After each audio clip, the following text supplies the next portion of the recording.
These final four episodes, and we won't air this until after they drop, but there were some major twists, including John Sterling's death.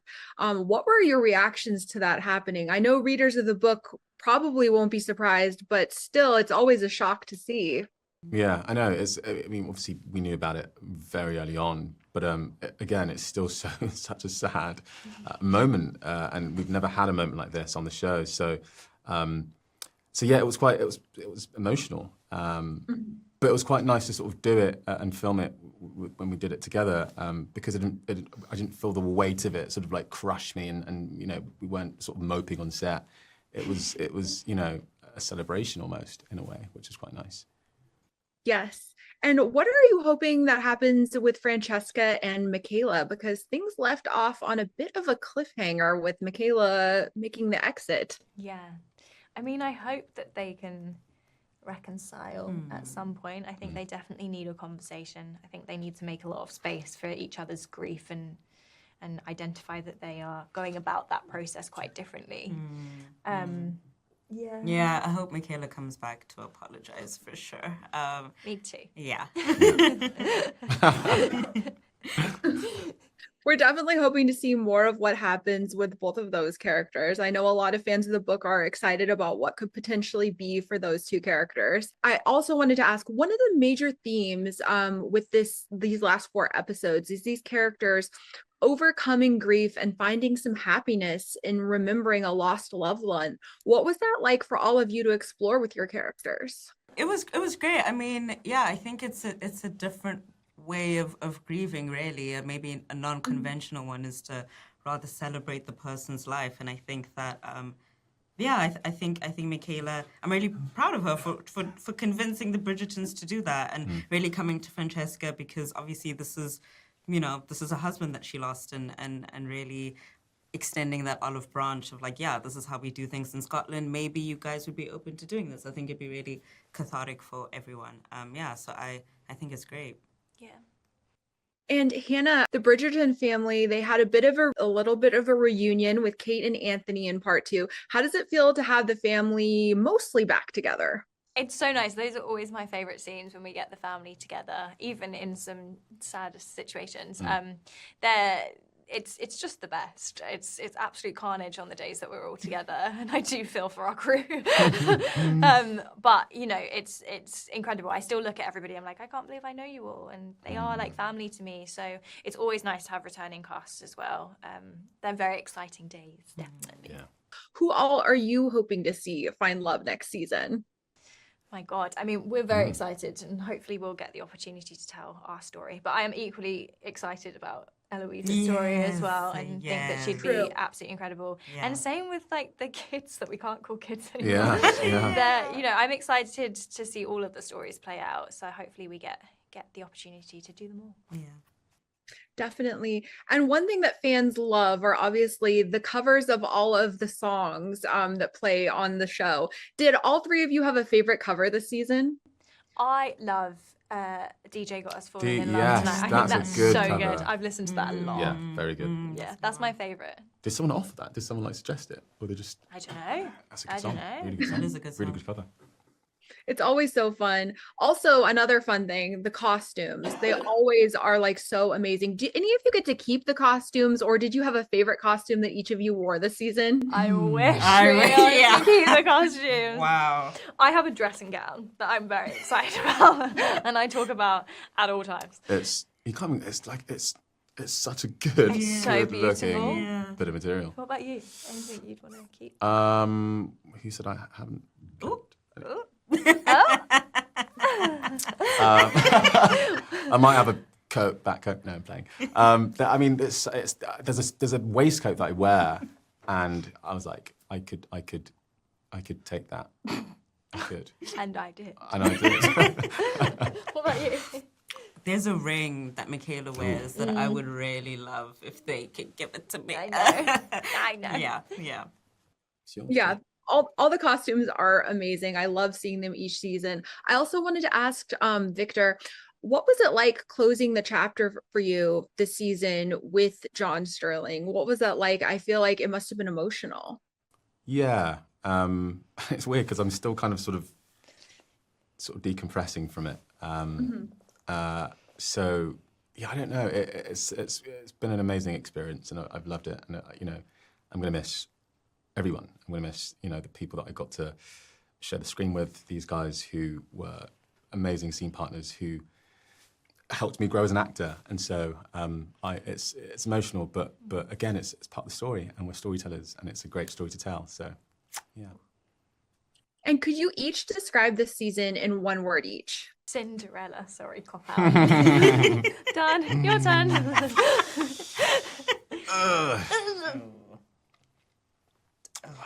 Come Would one of you like unmask? Unmask. I just thought of that. Unmask. That's a good one. Revelations. Yeah. Revealing.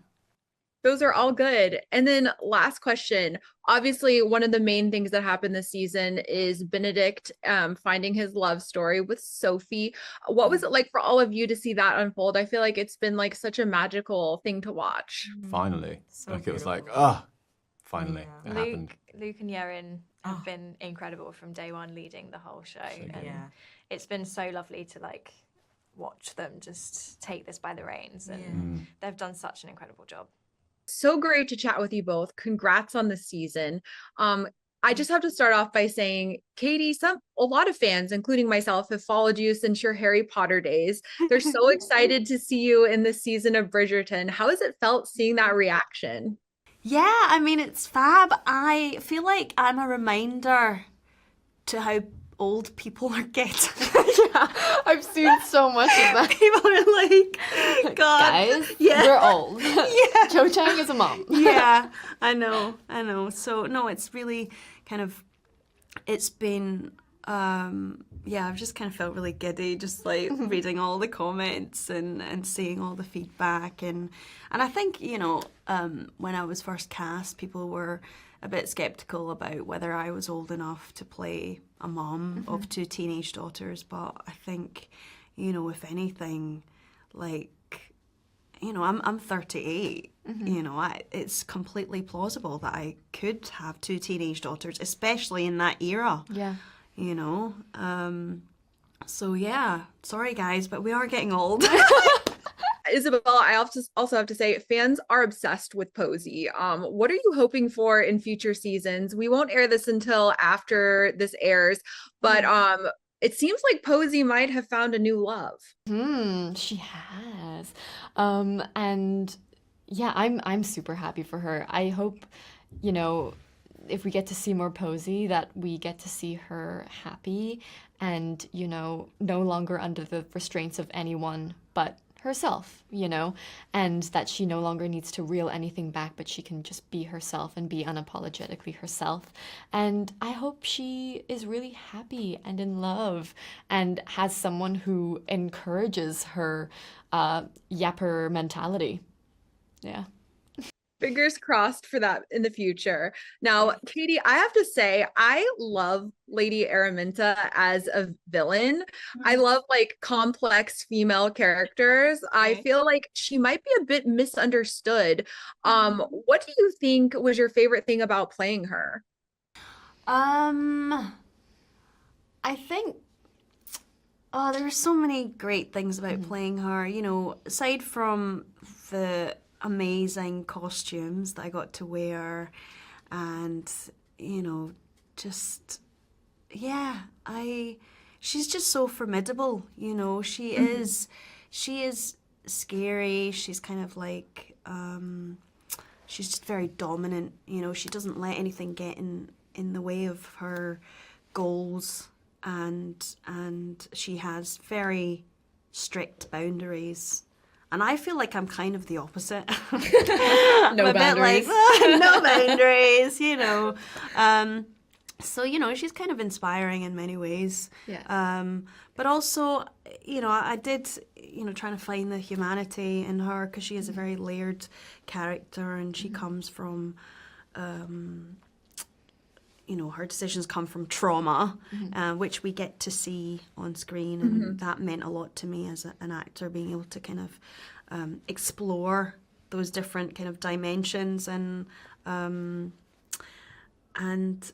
yeah, there's just like, yes, I I, as the actor, kind of sympathize with her because I have to, because I can't see her as a villain if I'm gonna be trying to find, her motivations and stuff. But obviously, like, her behavior is completely unjustified. Like, it's cruel. It's not. But also, she's a mother who loves her children, and I have a child of my own, and I know what it's like when you just want to, give everything you possibly can to someone that you love. And that's what she's trying to do, but she's just going about it in a roundabout way. Yeah. Yeah. Are you hopeful that maybe she could have a redemption arc in an upcoming season, maybe find love? I feel like maybe she could atone for her sins. Yeah, absolutely. Yeah, I think she she needs just some needs love to in her find someone who understands her and gives her a bit of love, and for her to find her pinnacle. The pinnacle of it all. No, one thing you brought up was costumes. Isabella, I love Posey's costumes. Did you have a favorite costume this season that you wore? And did either of you take any of the costumes home? None of the costumes, but I do have some dance cards. I do have a favorite costume. It is actually the costume that Posey goes to look for Sophie in. The that really nice kind of turquoisey blue dress. I think also what it represented for her at the time was that, she was growing into more of herself, and she was trying some different colors instead of the kind of pale pink that she usually wears. And I loved that change, what it represented, and I just thought it was really beautiful. I love that. Now obviously the season is centered on Benedict and Sophie's love story. What was it like to see how that wrapped up for them in a truly like Cinderella way?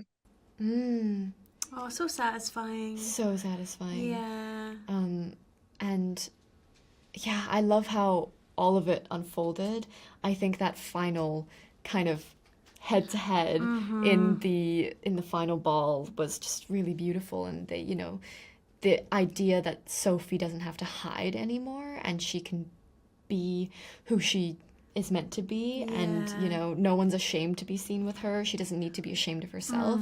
That feeling of like freedom is just something that's so like palpable and beautiful. And it's almost like I felt like she'd kind of grown up in that moment, because up until that point, like whenever her and Araminta were together in the same space, they would have like a spat and they would argue. And in this moment, she just kind of like, she's the bigger person. She knew. She knew it. And she just kind of responds in a really generous, open, kind way.